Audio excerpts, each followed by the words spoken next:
Sa number 2,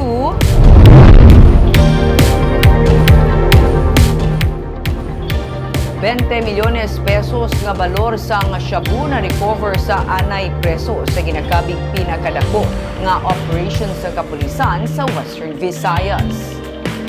Masobra sa 3 ka kilos ang ginasuspetsuhan shabu nga ginapatihan gintigana para sa Mascara Festival na recover sa katapos ng City Drug Enforcement Unit BCPO NOCPO kag Regional Intelligence Unit sa bypass operation sa Barangay Singkang Airport kahapon.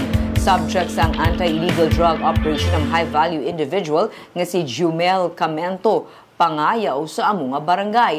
Ang high-impact operation na ginakabigman nga pinakadako nga illegal drug recovery sa Western Visayas. Gani magluwas sa gindayaw ni Mayor Albi Benitez ang kapulisan, nagpalabot man siya sang financial reward kay BCPO Director Colonel Noel Alinio sa nangin madinilag-on nga anti-illegal drug operation. Suno kay Alinio, paday ng ila maid-id nga pagpangusisa batok sa nadakpan nga suspect agud nga madakpa ng pamuno sang Kaunda Drug Syndicate nga ginatinguan nila nga matap na. Humingi ako dito to have an airtight case. Meron din po kaming legal, pina-report ko na rin.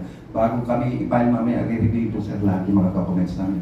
Kaya nga kami, nag-usap kami si Tiber, ang order niya sa akin, for conviction tayo. Hindi lang arrest, hindi lang confiscation, for conviction sa target palagi natin. Timing nila, isa sa biggest volume sa Western Visayas. Timing nga gina, as expected, ginalataw kita ang pagsulod sini nga Mascara event because of mga visitors and so, we are prepared. Ang ginanata na like, ang ginahimo sa City Director nga no holds barred na ideal na